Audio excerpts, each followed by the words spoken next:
Alrighty. Gotta write a script. Gotta write a script about some of the worst people imaginable. This is gonna be great. Cancer fucking sucks. Well, yeah, no, duh. It fucking sucks. Yeah, no. Alright, no. Delete. Hi, Serb. Don't mind me. Just gonna sit over here and eat worms. Yeah, I'm actually eating worms. Lying about cancer is the absolute worst. Well, yeah, full stop. That would be the entire review.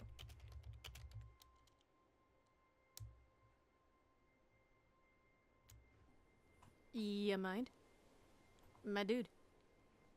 Hey. You doing stuff. You mind? No, that doesn't mean come over. Can you? There. Yeah. Hi. You're loud as fuck. Can you not?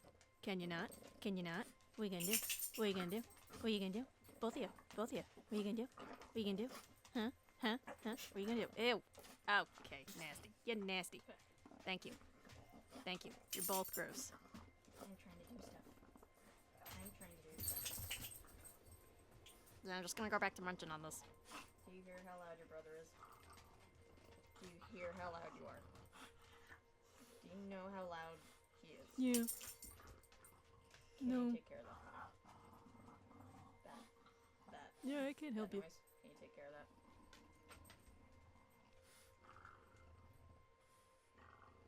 I don't know why they call me loud. No, I gotta have more substance at that. Never mind. Belle Gibson has not been paid for this. Yeah, that's funny. It's kind of funny. Okay, alright. No. Come on, gotta be serious. Let's see. Just write yourself.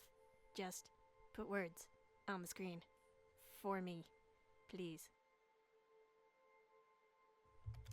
Belle Gibson just fucking sucks. Yeah, full stop. Alright. Roll credits. That's everybody. Go home. No. It's dumb. Clean eating is all well and good, but I got nothing. Not a health expert. I got nothing. I'm not about to be the next Belle Gibson or Jess Ainscough. Wellness influencers can be very predatory. Is that going too far? Even if they mean well? What makes it bad? No.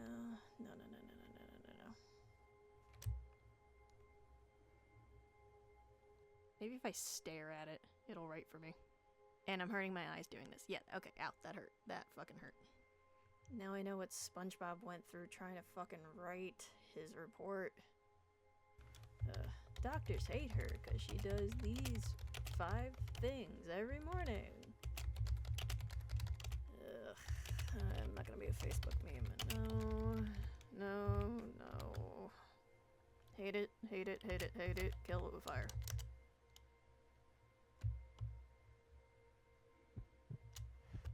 Time to disassociate. Maybe this will help me write. Oh, that was hard. Okay, I just went into an existential crisis there. Alright, nope. Yep, back to it. Liars, am I right? I hate it. What makes a man a man? I'm gonna get copyright claimed for that. No. Okay. I can't fucking do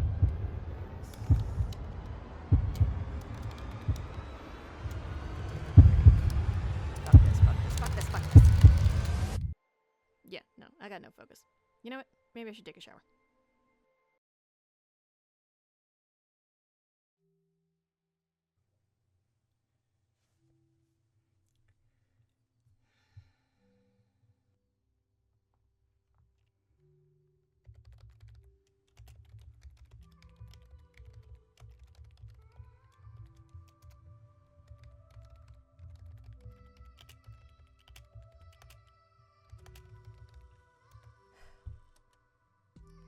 Death is fucking terrifying.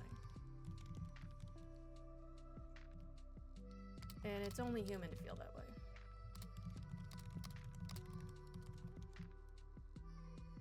I'm sure if you were to ask someone what's scarier than death, they'd answer with knowing exactly when you would die and not being able to change that.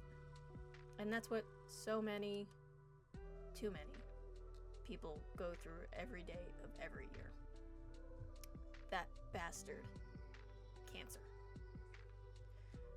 So imagine going through all of the steps to overcome this horrific deal, listening to doctors and experts in their fields, whose main goal is to kill this parasitic jerkwad growing inside of you, in the hopes that you no longer know the exact date that you will die. And you do it. You beat that fucker into remission, and life is good again. But then, you go online, and you read about someone being able to cure cancer through fruit smoothies, or sun therapy, or meditation, or coffee enemas.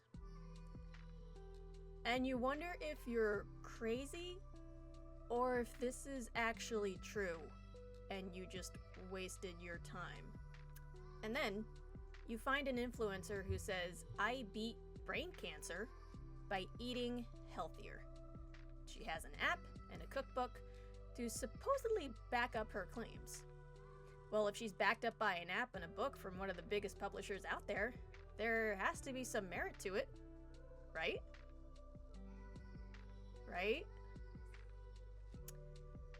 Unfortunately, that is the furthest thing from the truth. It's not even in the same galaxy as the truth.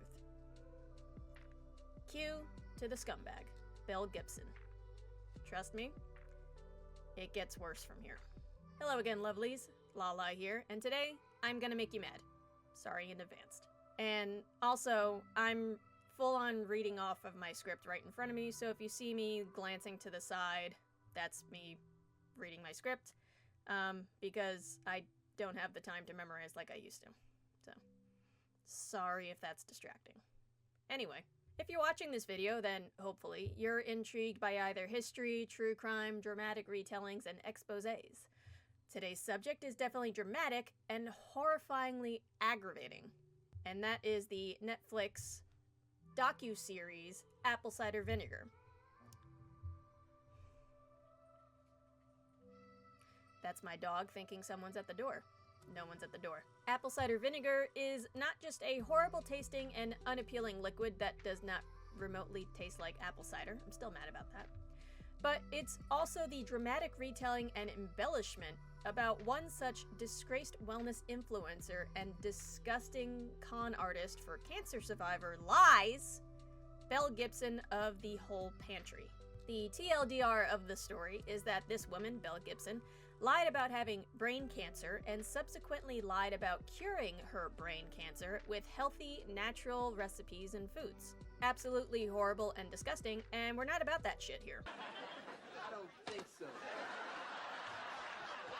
Homie, don't play that. The first time that I saw mention of Belle Gibson was on the 60 Minutes Australia channel, in which one of the interviewers, Tara Brown, absolutely destroyed this lying bitch and truly showed the world what she has done to such a vulnerable community. But does the dramatic retelling of this evil conniving bitch hurt her even more?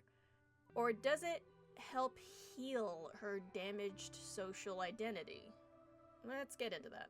Now, in my opinion, the unfortunate outcome of the genre of dramatic retellings is that majority of the time, the directors want to create something that is entertaining, but not necessarily 100% true. Yes, they will use tellings of real people, but oftentimes they will amalgamate several characters into just one, so that the story is quicker and easier to tell, or if it hurts their narrative, they will dismiss a character of a real person altogether. Or, worse of all, they will create relationships that were never there to begin with. The Menendez brothers retelling automatically comes to mind when it comes to false relationships. And because of the embellishment parts of a retelling, people will undoubtedly be offended if they're not properly consulted with. Another retelling that really pissed people off is, of course, Dahmer, which made money off the backs of too many broken families. Apple cider vinegar is no exception to this, sadly. Really quickly, let's get the identities of everyone in the series in check before we continue. The main character, Belle Gibson, was portrayed as accurately as a compulsive liar can be. She did have a son, though the boy's name has thankfully been censored, so the series calls him Oliver. And shockingly enough, the name of her child's father, Nathan, was kept in full, as was her partner Clive Rothwell's name. Perhaps it's because the men have continuously avoided answering anything about Belle throughout the years, and have kept relatively low social profiles after the fraud as well, but that's just speculation on my part. Belle's mother, Natalie, was supposedly accurately portrayed as well, though the series leans towards her being something of a constant liar as well. But Natalie has since passed away, so we can't get a true handle on her information that was retold in the series as being 100% factual or not. Many people in different interviews have said that Natalie was a little bit scatterbrained, but she didn't outright lie about things. So, again, that one's kind of hard to get a feel on. Next up is Chanel, who is a real person, though she was never Belle's manager, nor was she Milla's manager, and was just a very close friend of Belle's, not Milla's.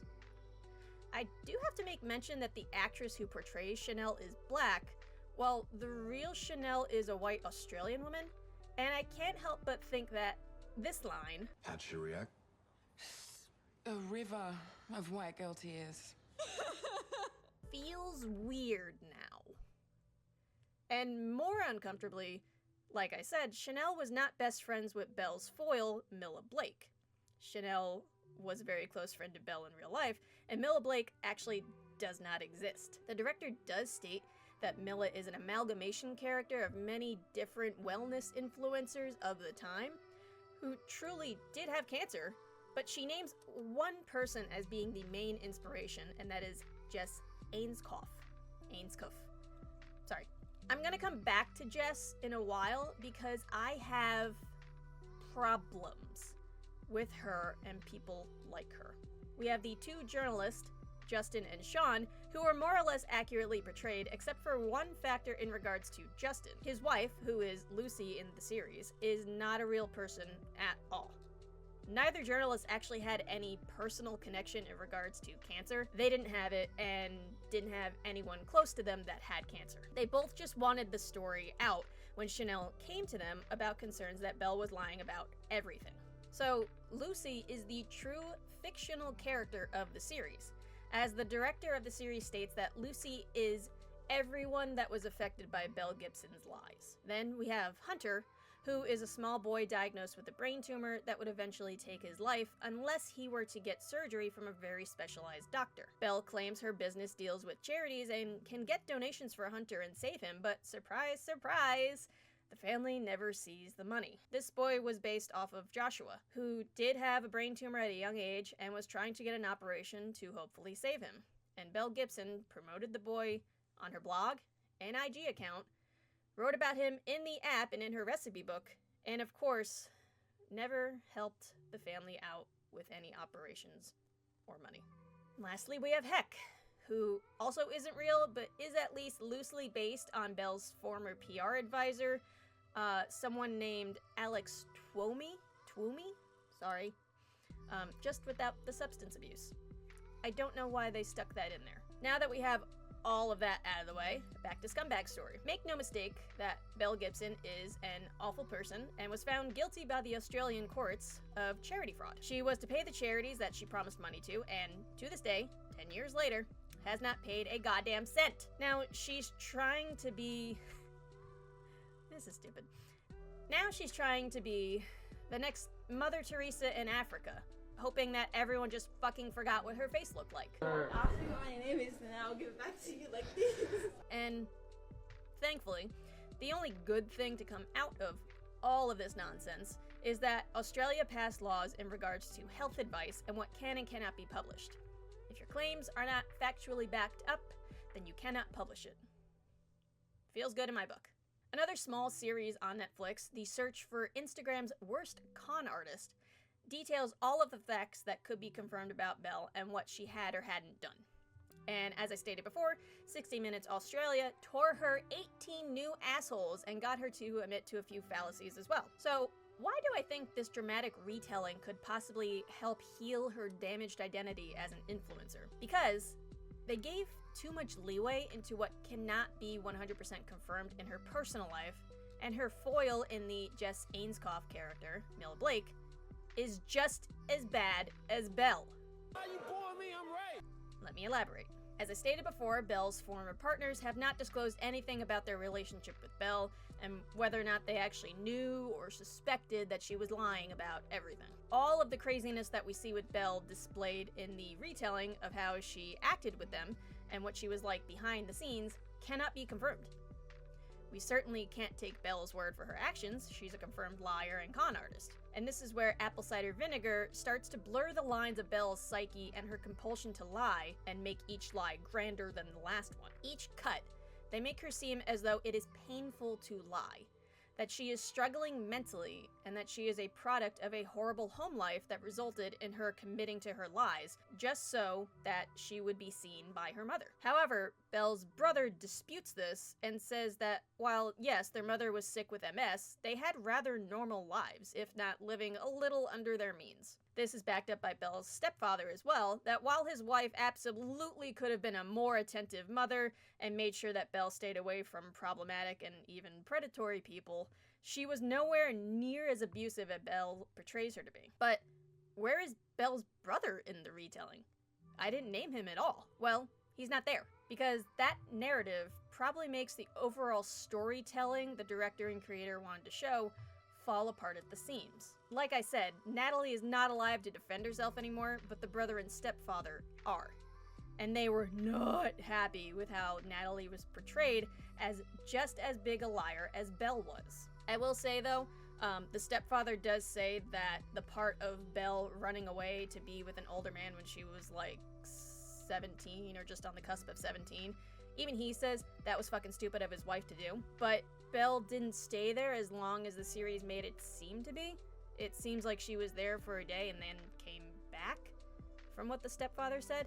And the stepfather tore his wife a new one for letting her do that. So that was addressed in the Searching for the Biggest Instagram Con Artist documentary. This was not in the Apple Cider Vinegar story. Through this style of storytelling and seeing how Belle was supposedly brought up, we find ourselves suddenly feeling sorry for her. Of course she would have faked a heart attack as a kid. Look at how those boys were treating her just for being on her period. Of course she suddenly claimed to have died on the operating table 3 times and was recovering slowly and painfully. Her mother wasn't paying any attention and seemed to be a sloppy alcoholic. And of course she would suddenly decide to fake cancer and decide to go down a health food craze journey. That's all she was seeing online and was trying to give her son a better life due to the father being a deadbeat. You see how this could maybe make people feel bad for her all of a sudden? This is exactly why retellings rock the fence between entertaining and dangerous. They are based on real people, and those real people must deal with the consequences of their actions. If the court of public opinion suddenly sways one way or another, it's not just one person being affected, it's everyone attached to that person as well. Through the disjointed storytelling of the series, which actually really helps encapsulate the overall insanity it was of trying to research all of this shit, we are introduced to Mila Blake, a young 20-something who works at a magazine company that suddenly gets the horrible diagnosis of an aggressive sarcoma growing in her arm. During her consultation with her future operating team, she fights back against their expertise because it turns out she was doing research behind the scenes, and brings up several articles regarding alternative therapies that she wants to pursue, because her oncologist is telling her the only way to survive this cancer and make sure it does not spread is through amputation. She eventually talks them down from amputation into a harsher chemotherapy sort of treatment to see how that goes first, but shocker, it doesn't completely work, and the cancer is still present. On a wellness retreat, she meets with other cancer survivors who have gone through the amputation process and try to help her mentally come to terms with the fact that she will be missing a limb in about a month's or so time. Then she finds out about the Hirsch Institute, which is the fake name for a type of alternative medicine called Gerson therapy. The backstory behind the fake name is still more or less correct for the real-world therapy, except it's barely based off of anything medically sound in the real world either. By using real foods, which is a term I really fucking hate to begin with, and juice cleanses, avoiding sugar and meat, and having multiple coffee enemas a day,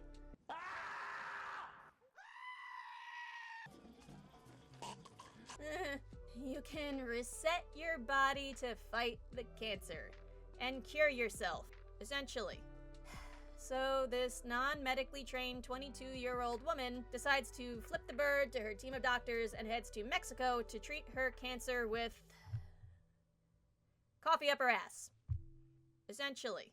And I wish I was kidding, because the real Jess Ainscough did the exact same fucking thing. She also blogged about it, and even gave how-to video tutorial guides on how to give yourself a coffee enema. Good fucking gods, these people irritate me. Now, all of this being said, I couldn't find any exact confirmation or knowledge that Belle Gibson 100% stole Jess's story and curated it to fit her own narrative of using Gerson therapy to cure her brain cancer. Even Tara from 60 Minutes Australia didn't bring that up, or any other wellness influencer's name in her interview with Belle for that matter. But I think it's safe to say that Belle Gibson took a little bit from everyone popular at the time to make herself the most sympathetic figure of them all. Especially as, just before she was exposed, she decided that she was diagnosed with 4 more cancers, which included liver, spleen, uterus, and blood. Oh, and her brain cancer came back too. If you're shocked and you mean it, clap your hands. Animal cast. Now, Belle and Jess only knew each other in passing, so there's no competition or snark between the two women in real life, which means that the retelling just pulled that plot point out of thin air to make the series juicier. And so that you would hate Belle more and sympathize with Milla more. For me personally, though, I did not find myself sympathizing with Milla in the slightest. I found myself hating Milla as much as I hated Belle, and I really fucking hate Belle. Because, as we find out through Milla's time at the Hirsch Institute, she never read the full book that the science was based off of, and just read articles here and there from secondhand sources. We find this out through her poor mother's memories of their time at Hirsch, and we can see in her eyes that she is instantly worried that her daughter has been fed a crock of horse shit, and that she might not get better. Milla then becomes an ambassador for Hirsch, as she states she is cancer-free, even though Hirsch discourages getting scans of any sort to confirm if the cancer is truly gone. How convenient. Then, Milla decides to start selling the detox juices, and is also giving lectures on how to heal all of your ailments with the treatment directions from Hirsch. There's an angle that they attempt with Belle and parasocial relationships in the series, in which Belle is describing how close she and Milla are, when in reality, Belle is just commenting on Milla's posts and actually doesn't know her at all. This comes to a head at one of Milla's talks, when the two women meet and Milla doesn't know a fucking thing about Belle, and it leads to one of the many awkward and cringe-inducing moments of the series. I will say that the actress for Belle does a phenomenal job at making Belle unlikable and very creepy, which is how many people in real life described Belle. Now, this kicks off the rivals subplot, and Belle starts heavily leaning on her brain cancer diagnosis and starts developing her recipe app, and soon becomes more popular than Milla and her brand. And here is where my hatred for Milla skyrockets, as she finds out that her poor mother is diagnosed with bowel cancer, and she convinces her mother to do the exact same thing she did with the Hirsch treatments.